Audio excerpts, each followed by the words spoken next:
This is going to be a relatively in-depth guide on fighting a witch or wizard as a berserker. I'll be narrating along with the fights to highlight my mistakes, as well as things to avoid and things to aim for. Bear in mind the opponent here has maxed grapple, knockdown, and stun resist, which does impact my playstyle.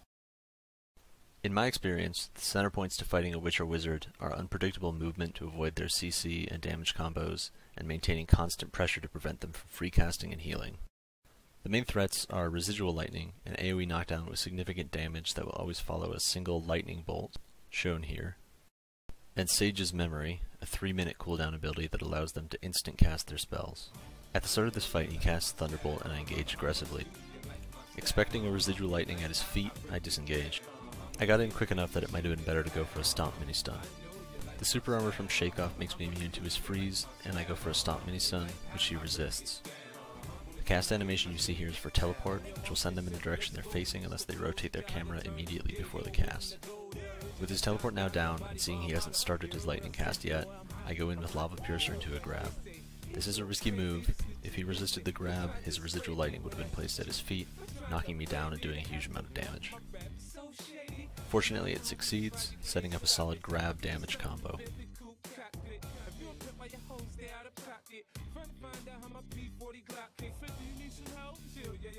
He gained some distance after the second grab. I pursue to maintain pressure, setting up a mini stun. He's a bit too far for a grab, so I chained it into a knockdown combo. The subsequent grab damage combo ends the fight. This fight starts with another Thunderbolt. Knowing residual lightning is coming, I change direction to avoid it. At this distance, Lava Piercer is a predictable invisible move, so I know he'll counter it with a teleport. I plan to end my Lava Piercer early with a Stomp and catch him out of his teleport, but he goes just a bit too far out of range. Dodging his freeze, I manage to set up a grab combo.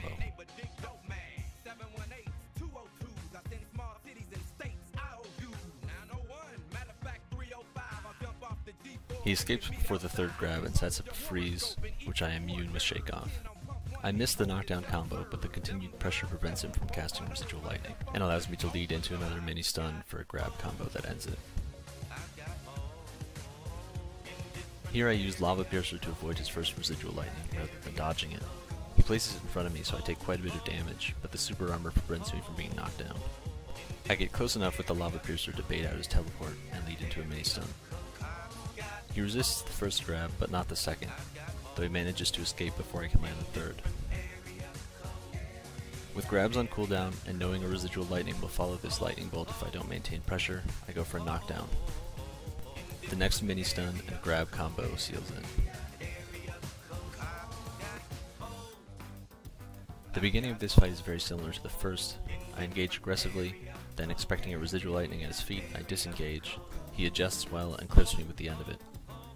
After resisting a grab, I bait out his teleport, and with both teleport and residual lightning down, it's a safe spot to use Lava Piercer.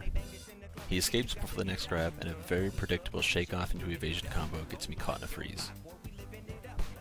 With residual lightning surely following that Thunderbolt, I pop a defensive cooldown.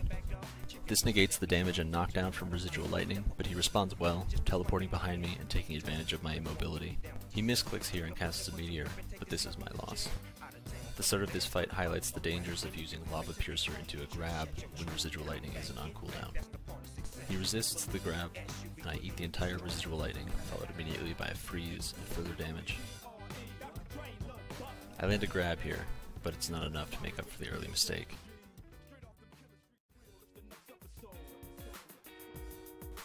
After failing to take advantage of a mini stun and missing a knockdown combo, it ends.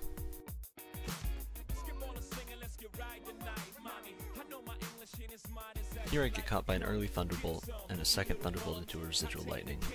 Shakeoff allows me to avoid the knockdown effect of residual lightning, and I respond with Lava Piercer trying to capitalize on residual lightning's cooldown.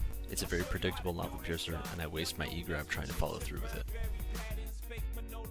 That sets up a quick escape from my slower grab into a great freeze and residual lightning. My defensive cooldown only delays the inevitable.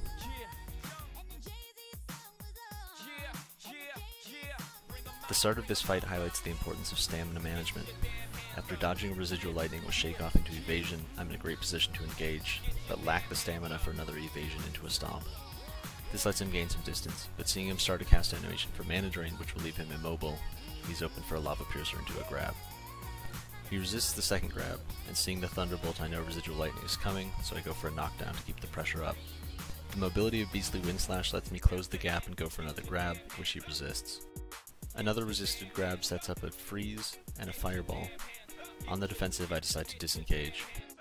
I loop back around to execute a stomp for a mini stun just as residual lightning goes off. Leaping out of the residual lightning, I re-engage, stomp, and lead into a grab.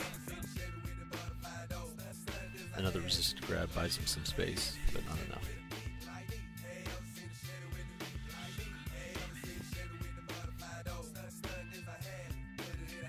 At the start of this duel, you'll see a pillar of light surround the wizard. That's the visual effect of Sage's memory, which allows them to instant cast all of their spells. Best response here is to get mobile and get unpredictable as fast as possible. Or if you're not in a duel, just get away. I chain Shake Off and Stomp as much as possible for the super armor and disruption, and just try to stay alive. After repeatedly struggling to chain grabs together due to his high grapple resistance, I decided in this fight to try something new. It begins by getting frozen, and then hit with a fireball. And then a grab resist. But the next grab works, and from there, I go straight into a spin. This is a huge chunk of damage, but in exchange I'm forfeiting my chance to chain directly into another grab. Still, with such high grapple resistance, I can't assume the next grab will work, and I need to capitalize on every single grab I get. There is a hitch in that plan. If you follow up Undertaker by holding left mouse and right mouse trying to start a spin, you'll instead use the non-Black Spirit spending version of Fearsome Tyrant. To prevent this, delay any spins after Undertaker by about a half a second after you land.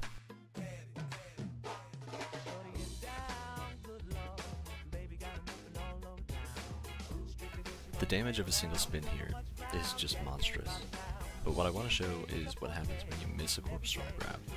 As you can see, you go through with the full animation, but if you're very fast and cast a Shake Off as soon as you miss the grab, you can actually cancel it. This is another full fight using spin to follow up on grabs. It starts by baiting out residual lightning and following up with Lava Piercer into a resisted grab.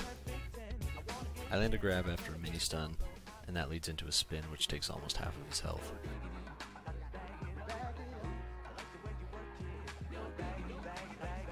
Another stomp mini stun chains into a grab combo that finishes it off.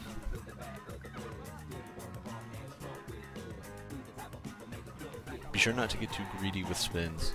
This is a fight that I should have won, but I continue to spin long after he'd already escaped, setting up a perfect freeze opportunity for him.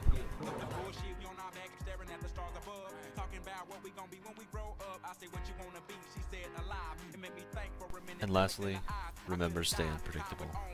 Just when I thought I had my dodge timing down for residual lightning, he predicts my change in direction and catches me right in the middle of one for a knockdown. I kept on singing my song and hoping at a show that I would one day see her standing in the front row. But 2 weeks later she got found in the back of a school with a needle in her arm.